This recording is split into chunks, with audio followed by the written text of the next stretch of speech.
आज हम बात करने वाले हैं focused living, eliminating noise to elevate achievement book के बारे में। ललिता का जन्म एक छोटे से गांव में हुआ था। मिट्टी का घर, टपकती छत और हर महीने की सबसे बड़ी टेंशन, पैसे पूरे होंगे या नहीं। उसके पिता खेतों में मजदूरी करते थे और मां दूसरों के घरों में बर्तन धोती थी। बचपन से ही ललिता ने गरीबी को बहुत करीब से देखा था, लेकिन सबसे ज्यादा उसने जो देखा वो था उसके आसपास के लोगों की एक आदत। हर समस्या का हल कुछ नया जोड़ने में ढूंढना। कोई कहता एक और काम कर लो, कोई बोलता एक और कर्ज ले लो, कोई सलाह देता एक और देवी देवता का व्रत रख लो, सब ठीक हो जाएगा। ललिता भी शुरू में यही सोचती थी कि जिंदगी बेहतर करने के लिए बस कुछ और जोड़ना पड़ेगा। जब ललिता शहर आई पढ़ाई के लिए तो उसके सपने बहुत बड़े थे। उसने सोचा था कि शहर में जाकर वो अमीर बनेगी, अपने माँ बाप को गरीबी से बाहर निकालेगी।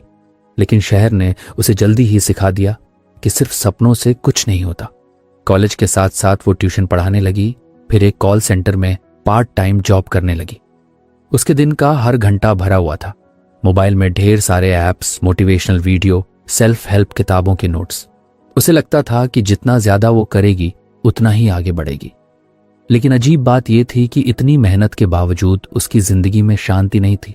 पैसे भी ज्यादा नहीं बचते थे और दिमाग हमेशा थका रहता था। एक दिन ललिता को एहसास हुआ कि वो सुबह उठते ही मोबाइल देखने लगती है। आधा घंटा रील्स, फिर यूट्यूब पर कैसे अमीर बने वाले वीडियो, फिर दोस्तों के स्टेटस, उसके बाद भाग दौड़, रात को थकी हुई, फिर मोबाइल।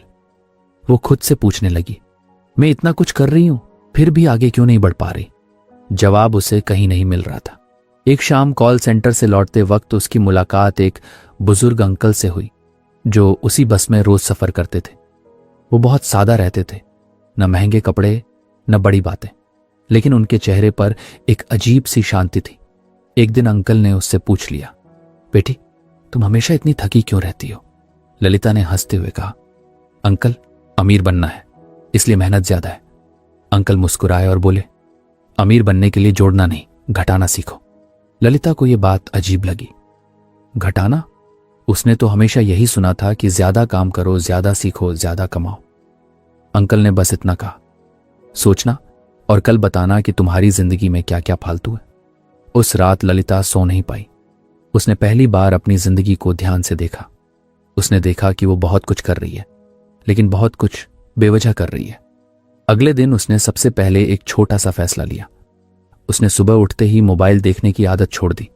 शुरुआत में बहुत मुश्किल हुआ, हाथ अपने आप मोबाइल की तरफ जाता था, लेकिन उसने खुद को रोका।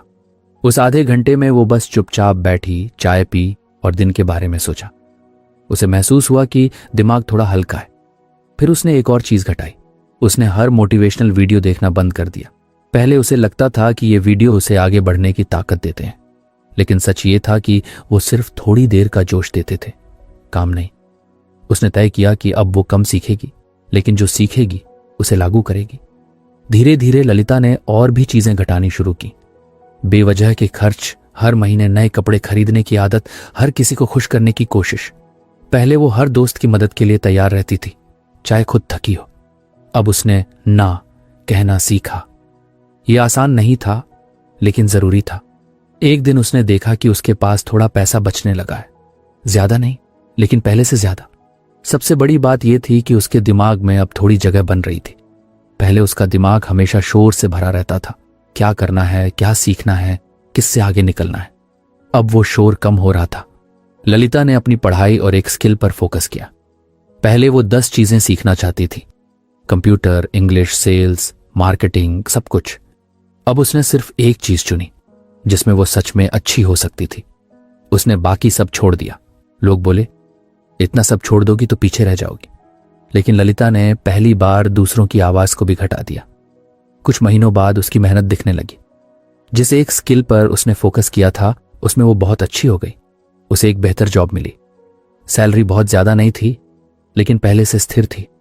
सबसे बड़ी बात यह थी कि अब वो दिन के अंत में टूटी हुई महसूस नहीं करती थी। ललिता को समझ आने लगा था कि जिंदगी में तरक्की हमेशा कुछ जोड़ने से नहीं होती। अक्सर तरक्की तब होती है जब हम फालतू चीजों को हटाते हैं।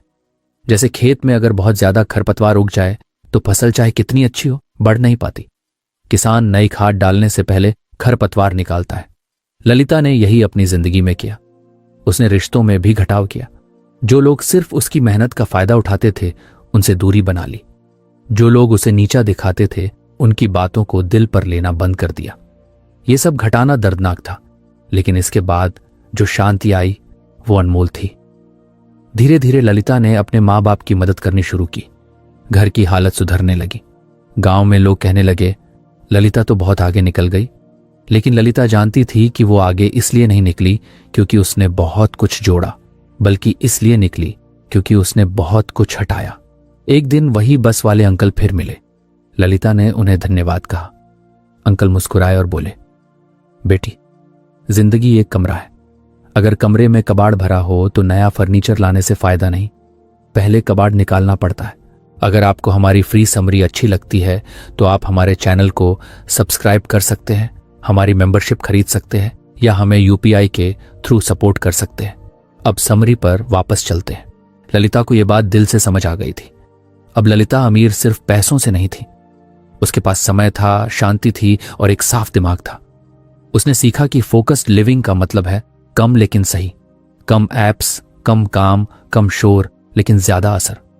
उसने जाना कि हम अक्सर गलत चीजें सही करने की कोशिश में थक जाते हैं, जबकि सही तरीका होता है गलत चीजों को हटाना। ललिता की कहानी हमें यही सिखाती है कि अगर आप गरीब हैं, परेशान हैं या जिंदगी में अटके हुए हैं तो हमेशा ये मत सोचिए कि आपको और क्या जोड़ना है। कभी कभी खुद से पूछिए, मैं क्या क्या बेवजह ढो रहा हूं। जैसे ही आप घटाना शुरू करेंगे, जिंदगी अपने आप हल्की और साफ होने लगेगी, और उस साफ जगह में ही आपकी असली तरक्की पनपती है। ललिता की जिंदगी अब पहले जैसी नहीं रही थी। गांव की मिट्टी और शहर की चमक के बीच उसने अपना एक अलग रास्ता बना लिया था। घटाने की फिलॉसफी ने उसे हल्का कर दिया था। लेकिन कहानी यहीं खत्म नहीं हुई। जैसे ही उसकी नौकरी बेहतर हुई, जिम्मेदारियां भी बढ़ने लगीं। अब उसके दिन सिर्फ मेहनत से नहीं बल्कि फैसलों से भी भरे रहने लगे थे। और यहीं से उसकी जिंदगी में एक नया संघर्ष शुरू हुआ, जिसे वो तब समझ नहीं पाई, लेकिन धीरे धीरे उसी ने उसे अगला बड़ा सबक सिखाया। ललिता की नई जॉब में उसे कंप्यूटर के सामने ज्यादा समय बिताना पड़ता था। एक स्क्रीन, ढेर सारे ईमेल, मैसेज, मीटिंग्स और डेडलाइन। सुबह ऑफिस पहुंचते ही वो एक काम शुरू करती, तभी किसी का मैसेज आ जाता। मैसेज का जवाब देते देते कोई ईमेल खुल जाता। ईमेल पढ़ते पढ़ते बॉस का कॉल आ जाता। कॉल खत्म होते ही उसे याद आता कि जो काम वो कर रही थी वो अधूरा रह गया है। वो फिर से उसी काम पर लौटती, लेकिन अब उसका मन वहां पूरी तरह होता ही नहीं था। शाम को घर लौटकर उसे लगता कि उसने पूरा दिन काम किया है, लेकिन असल में क्या किया ये साफ नहीं होता था। दिमाग भारी रहता, जैसे बहुत कुछ सोच लिया हो लेकिन कुछ भी पूरा नहीं किया हो। उसे हैरानी होती थी कि पहले कम काम करके भी वो ज्यादा संतुष्ट रहती थी और अब ज्यादा काम करके भी थकी थकी सी रहती है। एक दिन ऑफिस में एक छोटी सी गलती हो गई। कोई बहुत बड़ी गलती नहीं थी, लेकिन बॉस ने उसे बुलाया और कहा, ललिता, तुम स्मार्ट हो, मेहनती हो, लेकिन तुम्हारा फोकस बिखरा हुआ लगता है। ये बात ललिता के दिल में चुभ गई। उसने खुद से पूछा, मैं तो पूरी कोशिश कर रही हूं, फिर फोकस कहां जा रहा है। उस रात वो देर तक जागती रही। मोबाइल सामने रखा था, लेकिन उसने उसे उठाया नहीं। उसने अपने दिन को याद किया। उसे एहसास हुआ कि उसका दिमाग कभी एक जगह टिकता ही नहीं है। वो एक काम में होती है, लेकिन मन दूसरे काम में अटका रहता है। जैसे दिमाग के कई दरवाजे एक साथ खुले हों और हवा हर तरफ से आ रही हो। अगले हफ्ते ऑफिस में एक नया प्रोजेक्ट आया। डेडलाइन टाइट थी। पहले वाली ललिता होती तो वो एक साथ कई चीजें पकड़ लेती ताकि जल्दी हो जाए, लेकिन इस बार उसने कुछ अलग करने का सोचा। उसने अपने केबिन में बैठकर सारे नोटिफिकेशन बंद कर दिए, फोन साइलेंट पर रखा, ईमेल टैब बंद किया, सिर्फ वही एक फाइल खोली जिस पर उसे काम करना था। शुरुआत में उसे बहुत बेचैनी हुई। बार बार मन होता था कि देखे कहीं कोई मैसेज तो नहीं आया, कहीं बॉस ने कुछ लिखा तो नहीं, लेकिन उसने खुद को रोका। उसने खुद से कहा, अभी सिर्फ यही काम है। धीरे धीरे उसका दिमाग शांत होने लगा। शब्द अपने आप जुड़ने लगे, आइडियाज साफ होने लगे। उसे पहली बार महसूस हुआ कि जब वो एक ही काम पर टिकती है तो काम सिर्फ जल्दी नहीं, बेहतर भी होता है। उस दिन शाम को वो ऑफिस से निकली तो थकान कम थी, दिमाग हल्का था। उसे लगा जैसे उसने सच में कुछ पूरा किया है। ये एहसास उसे अच्छा लगा, लेकिन ये आदत बनाए रखना आसान नहीं था। अगले दिन फिर वही पुरानी आदतें लौटने लगी। बीच बीच में फोन देखना, मेल चेक करना, 2 काम साथ करने की कोशिश, और फिर वही भारीपन। अब ललिता को फर्क समझ में आने लगा था। उसे एहसास हुआ कि जब वो एक काम से दूसरे काम पर जल्दी जल्दी कूदती है तो उसका ध्यान पूरा साथ नहीं जाता। उसका एक हिस्सा पीछे ही अटका रहता है, जैसे शरीर आगे बढ़ जाए लेकिन दिमाग का कुछ हिस्सा पीछे छूट जाए। एक रविवार वो अपनी माँ से फोन पर बात कर रही थी। माँ ने पूछा, बेटी अब तो सब ठीक है ना? ललिता ने हंसते हुए कहा, हाँ माँ, सब ठीक है, बस दिमाग थोड़ा उलझा रहता है। माँ ने बहुत साधारण सी बात कही, एक समय में एक काम कर, जैसे हम खेत में करते हैं, एक साथ 2 खेत नहीं जोते जाते। ये बात ललिता के दिल में उतर गई। गांव की सादगी में कितनी गहरी समझ छुपी होती है, ये उसे फिर याद आया। उसने तय किया कि वो अपने दिमाग की भी खेती करेगी, एक खेत एक समय में। उसने अपने दिन को छोटे छोटे हिस्सों में बांट लिया, हर हिस्से में सिर्फ एक काम। अगर रिपोर्ट लिखनी है तो सिर्फ वही, अगर कॉल करना है तो सिर्फ कॉल, बीच में कुछ और नहीं। शुरू में उसे लगा कि इससे काम धीमा हो जाएगा, लेकिन हुआ इसका उल्टा। काम जल्दी खत्म होने लगा क्योंकि उसे बार बार दोबारा सोचने की जरूरत नहीं पड़ती थी।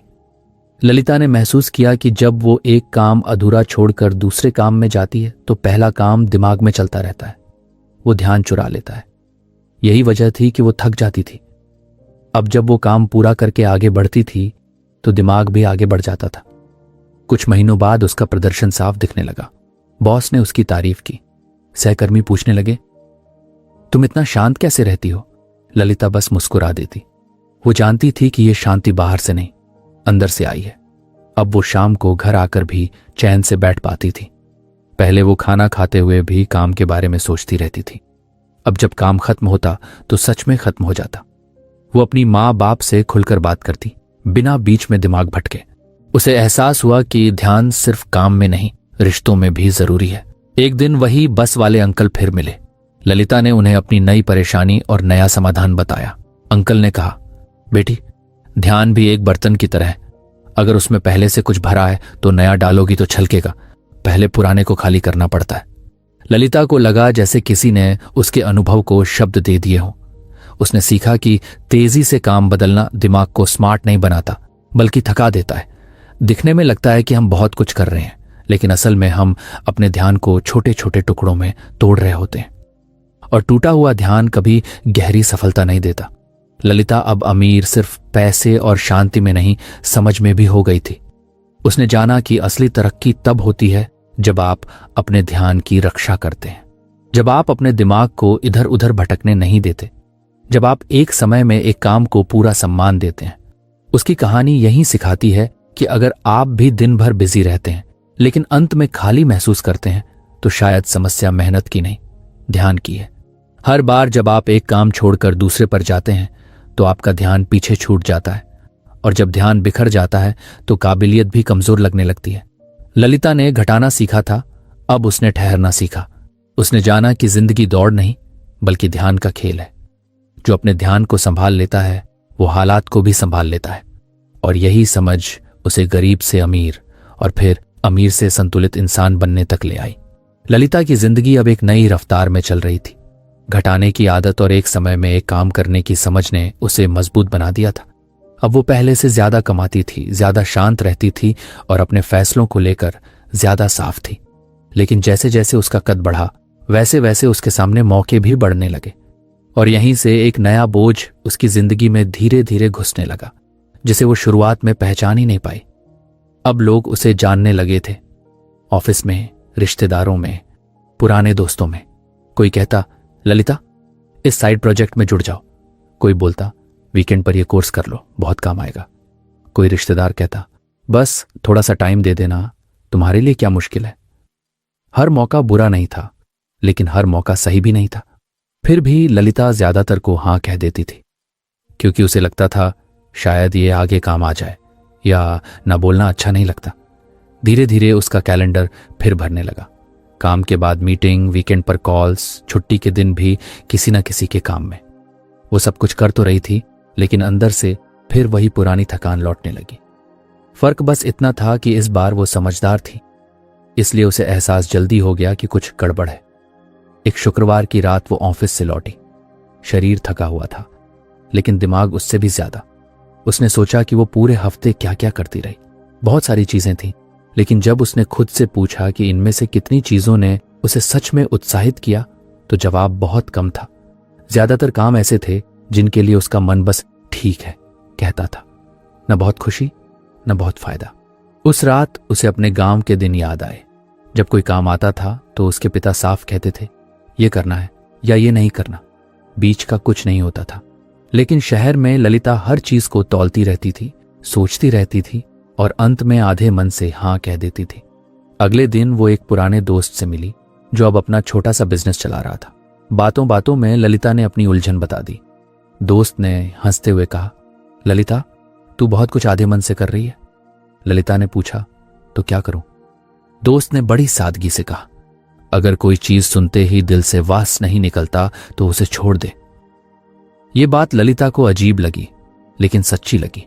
उसने सोचा, क्या मैं हर चीज के लिए इतना साफ हो सकती हूं? उसी दिन उसे एक ईमेल आया, एक नया प्रोजेक्ट, थोड़े पैसे, थोड़ा नाम।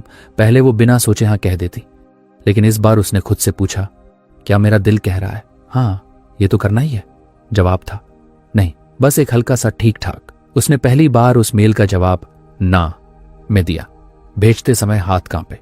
उसे लगा कि शायद वो कोई बड़ा मौका खो रही है, लेकिन मेल भेजने के कुछ मिनट बाद ही उसे अजीब सी राहत महसूस हुई, जैसे कंधों से कोई बोझ उतर गया हो। धीरे धीरे उसने इस तरीके को और जगह आजमाना शुरू किया। कोई नया काम, कोई नई जिम्मेदारी, कोई नया न्योता। हर बार वो खुद से एक ही सवाल पूछती, क्या मेरा मन पूरे जोश से हां कह रहा है? अगर जवाब पूरा हां नहीं होता तो वो सीधे ना कह देती। शुरुआत में लोग हैरान हुए, कुछ लोग नाराज भी हुए। किसी ने कहा, अब तो ललिता बहुत बदल गई है। पहले ये बातें उसे परेशान कर देती थीं, लेकिन अब उसने लोगों की राय को भी थोड़ा घटा दिया था। उसे समझ में आने लगा था कि हर हां की कीमत होती है। वो कीमत उसका समय, उसकी ऊर्जा और उसका ध्यान था। एक दिन उसकी मां ने फोन पर कहा, बेटी, तू अब सबको मना करने लगी है। ललिता ने प्यार से जवाब दिया, मां, अब मैं सिर्फ वही करती हूं जिसमें दिल लगता है। मां कुछ पल चुप रही, फिर बोली, ठीक है, खेत में भी वही बीज डालते हैं जो अच्छी फसल दें। ये बात ललिता के दिल में बैठ गई। उसे एहसास हुआ कि आधे मन से लिए गए फैसले जिंदगी को आधा ही जीने देते हैं। वो आपको बिजी तो रखते हैं, लेकिन खुश नहीं बनाते। कुछ समय बाद एक बड़ा मौका आया। एक प्रोजेक्ट जो मुश्किल था, जिम्मेदारी ज्यादा थी, लेकिन सुनते ही उसके दिल में हलचल हुई। उसे डर भी लगा, लेकिन उत्साह उससे ज्यादा था। ये वो हां था जो उसे अंदर से महसूस हुआ। उसने बिना ज्यादा सोचे हां कह दी। उस प्रोजेक्ट में उसने दिल जान लगा दी, क्योंकि ये उसका चुना हुआ काम था, थोपा हुआ नहीं। मुश्किलें आईं, थकान भी हुई, लेकिन इस बार वो मीठी थकान थी। वो थकान जो किसी सही काम के बाद आती है। प्रोजेक्ट सफल हुआ और ललिता की पहचान और मजबूत हो गई। अब उसे साफ दिखने लगा था कि जिंदगी में सबसे ज्यादा नुकसान वो काम करते हैं जिनके लिए हम बस चलो कर लेते हैं, कहते हैं। ये काम हमारी लिस्ट भर देते हैं, लेकिन आत्मा खाली छोड़ देते हैं। ललिता ने अपने रिश्तों में भी यही नियम अपनाया। जो लोग उसके साथ वक्त बिताने पर दिल से खुशी देते थे, वो उसके करीब रहे। जो सिर्फ शिकायत, तुलना और बोझ लेकर आते थे, उनसे उसने दूरी बना ली। पहले यह फैसला उसे कठोर लगता था, लेकिन बाद में उसने देखा कि इससे रिश्ते भी सच्चे हो गए। एक शाम वो अकेली बैठी चाय पी रही थी। सूरज ढल रहा था। उसने अपनी पूरी यात्रा के बारे में सोचा, करीबी से शुरू होकर घटाने की समझ, ध्यान की रक्षा और अब साफ फैसले। उसे लगा जैसे उसकी जिंदगी से शोर हटता जा रहा है और असली आवाज साफ सुनाई देने लगी है। उसी शाम वही बस वाले अंकल फिर मिले। अब वो उसे बेटी की तरह जानते थे। ललिता ने उन्हें अपने नए नियम के बारे में बताया। अंकल हंसे और बोले, बेटी, आधे मन से लिया गया बोझ पूरा मन से उठाए गए बोझ से ज्यादा भारी होता है। ललिता मुस्कुरा दी। उसे लगा जैसे उसकी सीख पर मुहर लग गई हो। अब ललिता को हर मौके की जरूरत नहीं थी, उसे सिर्फ सही मौके चाहिए थे। उसने जाना कि जिंदगी में सफलता सिर्फ मेहनत से नहीं आती, सही चुनाव से आती है। और सही चुनाव वही होता है जिसमें आपका दिल पूरे जोश से साथ देता है। उसकी कहानी हमें यही सिखाती है कि अगर आपका शेड्यूल भरा हुआ है लेकिन मन खाली है, तो शायद आपको ज्यादा ना कहने की जरूरत है। हर वो चीज जो आपको अंदर से उत्साहित नहीं करती, वो धीरे धीरे आपकी ऊर्जा चूस लेती है। ललिता अब अमीर सिर्फ पैसे, शांति और समझ में नहीं थी। वो अमीर थी अपने फैसलों में। उसे पता था कि कहां पूरे दिल से हां कहना है और कहां बिना अपराध बोध के ना। और यही साफ फर्क उसकी जिंदगी को भी साफ और मजबूत बना रहा था। ललिता की जिंदगी अब बाहर से देखने पर बहुत सुलझी हुई लगती थी। काम सीमित थे, फैसले साफ थे और दिन का ज्यादातर समय उसी काम में जाता था जिसे वो पूरे दिल से करना चाहती थी। लेकिन एक चीज थी जो चुपचाप फिर से उसकी शांति में सेंध लगाने लगी थी, और उसे शुरुआत में इसका एहसास भी नहीं हुआ। अब ललिता पहले से ज्यादा समझदार हो चुकी थी, इसलिए वो फालतू कामों से तो बच जाती थी, लेकिन फालतू जानकारी से नहीं। सुबह उठते ही फोन खोलती तो खबरें सामने होती। देश में क्या हो रहा है, दुनिया में कौन किससे लड़ रहा है, शेयर मार्केट गिरा या चढ़ा, किसी सेलिब्रिटी ने क्या कहा, ऑफिस में कौन किसके बारे में क्या बोल रहा है। वो खुद से कहती, बस थोड़ा देख लेती हूं, अपडेट रहना भी जरूरी है। लेकिन वो थोड़ा कब बहुत ज्यादा बन जाता उसे पता ही नहीं चलता। धीरे धीरे उसका दिमाग फिर भारी रहने लगा। काम करते वक्त भी कहीं ना कहीं कोई हेडलाइन घूमती रहती, कभी किसी डरावनी खबर का असर, कभी किसी की सफलता देखकर तुलना। उसका फोकस ठीक था, फैसले भी सही थे, लेकिन अंदर एक अजीब सी बेचैनी रहने लगी थी, जैसे दिमाग हमेशा भरा हुआ हो लेकिन किसी काम की चीज से नहीं। एक दिन ऑफिस में उसने महसूस किया कि वो छोटी छोटी बातों पर चिड़चिड़ी हो रही है। कोई देर से जवाब दे दे तो गुस्सा, कोई अलग राय रख दे तो मन खराब। उसने खुद को रोका और सोचा, मैं तो पहले इतनी शांत हो गई थी, फिर ये क्या हो रहा है। शाम को घर लौटकर उसने बिना फोन देखे खाना खाने की कोशिश की, लेकिन मन नहीं लगा। हाथ अपने आप फोन की तरफ जा रहा था। उसने मजबूरी में फोन उठाया और फिर वही सिलसिला शुरू हो गया। 10 मिनट, 20 मिनट, फिर आधा घंटा।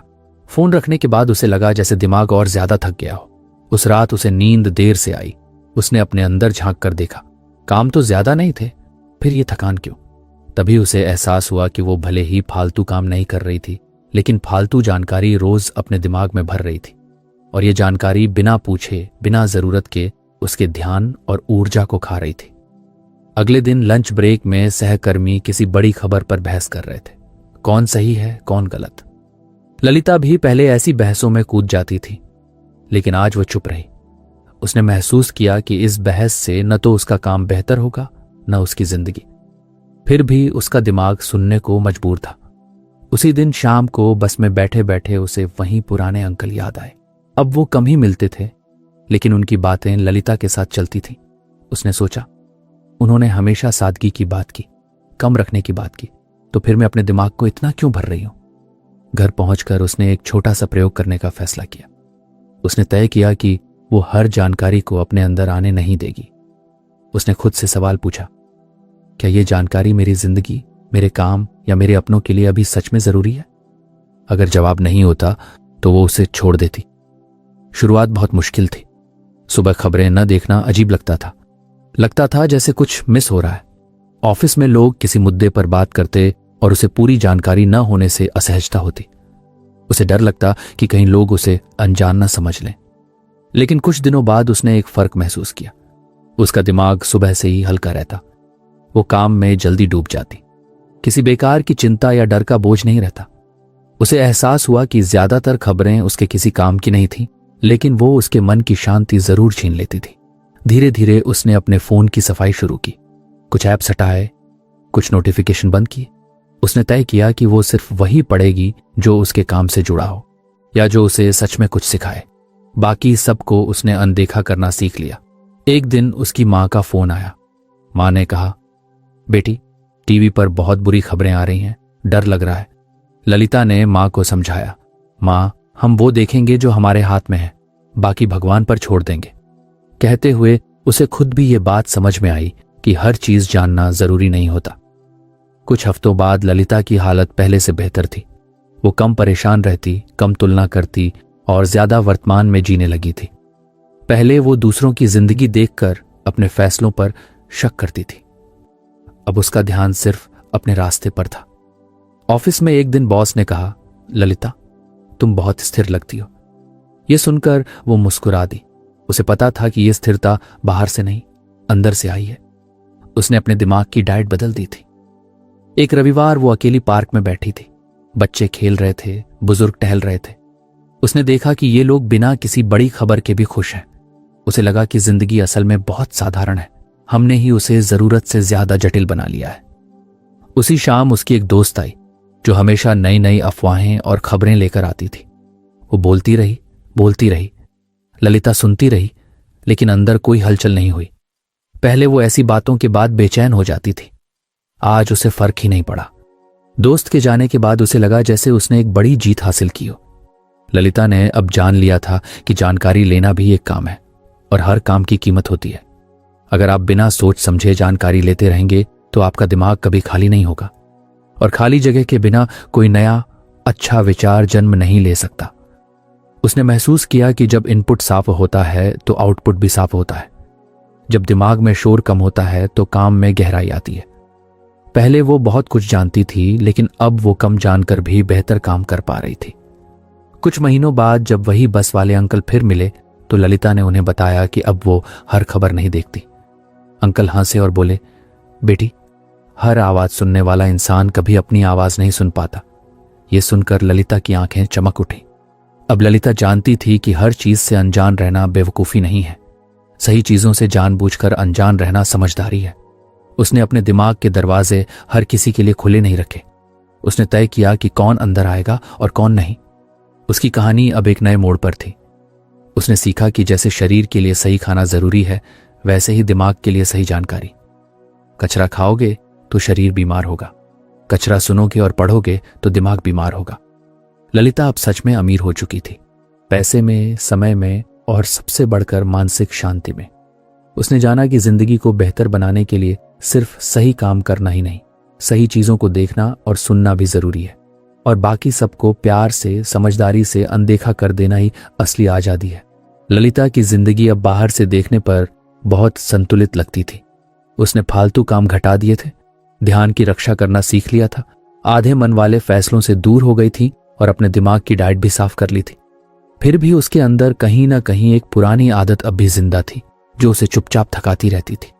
वो आदत थी ज्यादा देर तक काम करने की। ललिता अब मानती थी कि काम कम लेकिन सही होना चाहिए, पर उसे लगता था कि अगर वो दिन में 10 से 12 घंटे काम नहीं करेगी तो कहीं पीछे न रह जाए। बचपन की गरीबी ने उसके अंदर एक डर बैठा दिया था, अगर रुकी तो सब छिन जाएगा। इसलिए वो सुबह जल्दी उठती, रात देर तक काम करती। बाहर से वो अनुशासित लगती थी, लेकिन अंदर से धीरे धीरे खोखली हो रही थी। उसने नोटिस किया कि दिन के पहले कुछ घंटे वो बहुत तेज और साफ दिमाग से काम करती थी। आइडियाज बहते थे, फैसले आसान लगते थे, शब्द अपने आप जुड़ जाते थे। लेकिन दोपहर के बाद वही काम भारी लगने लगता। एक छोटी सी फाइल खोलने में भी मन अटकता, फिर भी वो खुद को धकेलती रहती, थोड़ा और कर लेती हो। शाम होते होते उसका दिमाग सुन्न हो जाता। तब वो ईमेल, मैसेज, छोटे मोटे काम निपटाती रहती ताकि लगे कि वो अभी भी प्रोडक्टिव है, लेकिन अंदर से उसे पता होता था कि वो बस समय काट रही है। एक दिन ऑफिस में एक बड़ा काम था। सुबह उसने पूरे फोकस से उस पर काम किया। 4 घंटे ऐसे बीते कि उसे समय का एहसास ही नहीं हुआ। काम लगभग पूरा हो गया। उसने सोचा, आज तो बहुत अच्छा दिन है, अब बाकी भी निपटा लेती हूं। लेकिन दोपहर के बाद वही दिमाग साथ नहीं दे रहा था। गलती पर गलती होने लगी। एक जगह उसने वही चीज 2 बार चेक कर ली, दूसरी जगह कुछ जरूरी मिस हो गया। शाम को बॉस ने काम देखा और कहा, ललिता, सुबह वाला हिस्सा बहुत शानदार है, लेकिन बाद का हिस्सा कमजोर है। यह सुनकर ललिता को झटका लगा। उसने सोचा, मैं तो पूरा दिन काम कर रही थी, फिर यह फर्क क्यों? उस रात वो घर आई, चुपचाप बैठी रही। उसने अपने पूरे दिन को मन में दोहराया। तभी उसे एक पैटर्न दिखा जो वो पहले कभी साफ तौर पर नहीं देख पाई थी। उसका दिमाग दिन भर एक जैसा नहीं रहता था। सुबह वो तेज थी, दोपहर में ठीक, और शाम तक बस चल रही थी। उसे अपने गांव के दिन याद आए। खेत में भी लोग दिन भर एक जैसी मेहनत नहीं करते थे। सुबह सुबह सबसे मुश्किल काम होता था, दोपहर में हल्का काम और शाम को आराम या तैयारी। कोई भी पूरे दिन हल नहीं चलाता था, वरना शरीर टूट जाता। अगले दिन बस में उसे वहीं पुराने अंकल फिर दिखे। अब तो उनसे बात होना किस्मत जैसा लगने लगा था। ललिता ने उन्हें अपनी परेशानी बताई। अंकल ने मुस्कुराकर कहा, बेटी, दिमाग कोई मशीन नहीं है कि पूरे दिन एक ही रफ्तार से चले। उसे भी अपनी सीमा पता है। अंकल ने उसे समझाया कि इंसान का दिमाग गहरी एकाग्रता में ज्यादा देर नहीं टिक सकता। कुछ घंटे के बाद वो खुद ही थक जाता है। उसके बाद जो काम होता है वो दिखने में मेहनत लगता है, लेकिन असल में बस हल्का फुल्का काम होता है। ललिता के लिए ये बात नई नहीं थी, लेकिन अब पहली बार वो इसे अपनी जिंदगी में साफ देख पा रही थी। उसने तय किया कि वो खुद से झूठ नहीं बोलेगी। अगर उसका दिमाग थक चुका है तो वो उसे जबरदस्ती नहीं खींचेगी। उसने एक नया नियम बनाया। दिन के सिर्फ 4 घंटे जब उसका दिमाग सबसे तेज होता है, वो सिर्फ सबसे जरूरी काम करेगी। फोन बंद, नोटिफिकेशन बंद, दरवाजा बंद, कोई मीटिंग नहीं, कोई बातचीत नहीं, बस वही काम जो उसकी जिंदगी और करियर को आगे ले जाए। शुरुआत में उसे डर लगा। उसे लगा कि सिर्फ 4 घंटे काम करके वो कैसे आगे बढ़ेगी, लेकिन उसने खुद से कहा, ये 4 घंटे पूरे दिल से होंगे, आधे मन से नहीं। पहले ही हफ्ते उसे फर्क दिखने लगा। उन 4 घंटों में वो इतना काम कर लेती जितना पहले पूरे दिन में भी मुश्किल से होता था। उसका दिमाग थकता जरूर था, लेकिन एक अच्छी थकान होती थी, जैसे सही जगह मेहनत करने के बाद होती है। बाकी समय वो खुद को जबरदस्ती प्रोडक्टिव दिखाने की कोशिश नहीं करती थी। ईमेल, कॉल, छोटे काम या फिर थोड़ा आराम, वो अब खुद को आलसी नहीं कहती थी, क्योंकि उसे पता था कि असली मेहनत वो पहले ही कर चुकी है। धीरे धीरे उसकी चिड़चिड़ाहट कम हो गई। पहले वो खुद पर गुस्सा होती थी कि मैं और क्यों नहीं कर पा रही। अब उसने खुद को माफ करना सीख लिया। उसने समझ लिया कि ज्यादा देर तक काम करना हमेशा ज्यादा अच्छा काम नहीं देता। एक दिन उसकी मां ने फोन पर पूछा, बेटी अब ज्यादा थकती तो नहीं? ललिता ने हंसकर कहा, नहीं मां, अब मैं सही वक्त पर सही काम करती हूं। मां ने कहा, बस यही समझदारी है। ऑफिस में लोग नोटिस करने लगे कि ललिता अब कम समय में ज्यादा असरदार काम कर रही है। वो मीटिंग में कम बोलती थी, लेकिन जब बोलती थी तो बात साफ होती थी। पहले वो हर चीज में लगी रहती थी, अब सिर्फ जरूरी चीजों में। ललिता को अब यह भी समझ आने लगा था कि दिन के बाकी समय को वो रिकवरी की तरह इस्तेमाल कर सकती है। थोड़ा टहलना, चाय पीना, हल्की बातें करना। पहले वो इसे समय की बर्बादी मानती थी, अब इसे दिमाग की मरम्मत मानती थी। एक शाम वो छत पर बैठी सूरज ढलते देख रही थी। उसने सोचा कि पहले वो खुद को मशीन समझती थी, जितना ज्यादा चलाओ उतना बेहतर। अब वो खुद को इंसान समझने लगी थी, जिसकी एक सीमा है और उसी सीमा में उसकी ताकत छुपी है। उसने महसूस किया कि असली अनुशासन खुद को तोड़ना नहीं, खुद को समझना है। अगर दिमाग थक चुका है तो उसे आराम देना कमजोरी नहीं, समझदारी है। 4 घंटे का गहरा काम और बाकी समय संतुलन। कुछ समय बाद वही बस वाले अंकल फिर मिले। ललिता ने उन्हें बताया कि अब वो सिर्फ 4 घंटे पूरी ताकत से काम करती है। अंकल ने मुस्कुराकर कहा, बेटी तलवार भी हर वक्त नहीं चलाई जाती, सही वक्त पर चलाओ तभी तेज रहती है। ललिता को लगा जैसे उसकी पूरी यात्रा इस एक बात पर आकर ठहर गई हो। गरीब लड़की से लेकर संतुलित इंसान बनने तक उसने एक एक परत हटाई थी। अब उसने ये भी सीख लिया था कि जिंदगी में आगे बढ़ने के लिए खुद को हर दिन निचोड़ना जरूरी नहीं है। अब वो जानती थी कि ज्यादा घंटे नहीं, गहरे घंटे मायने रखते हैं, और जब इंसान अपनी सीमा को स्वीकार कर लेता है तभी वो सच में आजाद होकर काम कर पाता है। ललिता अब अमीर सिर्फ पैसों, फैसलों और शांति में नहीं थी, वो अमीर थी अपनी ऊर्जा की समझ में। उसे पता था कि कब पूरी ताकत लगानी है और कब खुद को संभालना है, और यही समझ उसे लंबे समय तक आगे बढ़ाने वाली थी, बिना थकाए, बिना तोड़े। तो फ्रेंड्स, ये थी हमारी आज की बुक समरी। आपको कैसी लगी कमेंट करके जरूर बताएं, और धन्यवाद आपका समरी एंड तक सुनने के लिए।